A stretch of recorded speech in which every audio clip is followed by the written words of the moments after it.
Okay, let's get started on making cappuccino. The first thing you're going to want to do is power up the machine and check to make sure there's water in the reservoir. Again, there's a minimum line. You want to be above that. Just slide it back in through the back. And make sure the water's not overflowing from the bottom tray. If it is, you can just take it out and empty it. Once you've made those checks, you can untwist this, put it in the grinder. For cappuccino, the grinder should be set to 10 or approximately 10 and run for about 7 seconds. Now there is the grinder setting right here. There's a timer setting here. If you've got it set correctly, just press the button.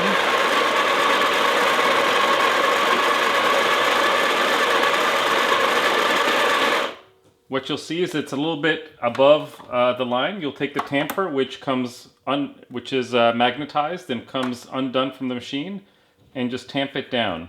What you're going to want is just below the top. Here you can see I'm a little bit too low. I'm going to add a tiny bit more coffee. Just press and release.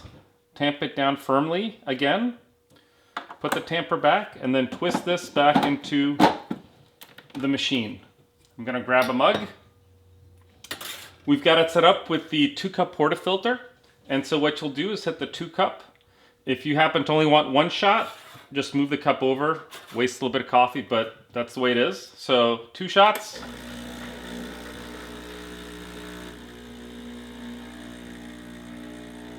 And what you will see is it's going to do a pre, and then you should see the red needle somewhere in the gray area, okay? And you should see the coffee coming down like you do here. If the pressure is too low, that means either the coffee is ground too coarsely, so you need to turn the grind down a little bit, or you don't have enough coffee in the holder. If the pressure is too high, just the opposite. You either have too much coffee or you've ground it too fine. So it is going to change a little bit depending on the type of coffee you use. So take a few experiments and let's take a look at that. Once we've got our coffee, clean this out into the damper, and then you can rinse this in the sink. Easy enough. We're then going to take some milk and fill it up to about where you see the bottom of the V here in the stainless steel container. So you go to the carafe. We're just going to put milk in up to about the bottom, which is about halfway up. And then we're going to turn the knob towards us. And what you will see is you'll see steam start coming out of the wand. So let's give that a second to start.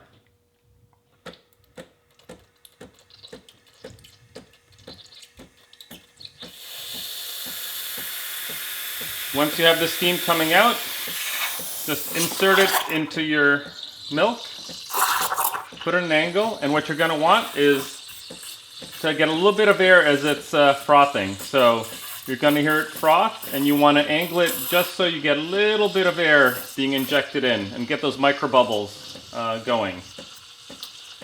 So it's going to take about 1 to 2 minutes to get warm. Just keep your other hand to touch the side. Basically, at least what I like to do is to heat the milk until it's too hot to hold your hand on the pitcher. So again, what you'll see is the milk start rising a little bit as it gets aerated. And we'll give that a minute to warm up. Again, you keep adjusting it. You're going to want to make sure the milk is spinning inside the carafe. And you're going to hear a little bit of air. So you want to lift it just so you can hear a little bit of air getting injected into the milk. Okay, once it's too hot to the touch, just turn this off. Give it about 5 seconds until you hear a little rumbling and the steam shutting off. Then you can take your carafe out. We'll let that sit for a minute while we clean the foam wand, the steam wand. So turn the steam back on.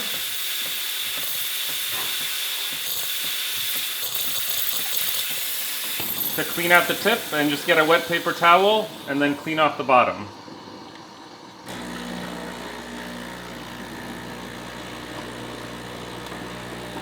Okay, we're going to turn off the machine. Meanwhile, we're going to swirl this around a little bit, get the micro bubbles to really distribute well. It should look like wet paint inside, and then we can just add it to our coffee. and enjoy a wonderful latte.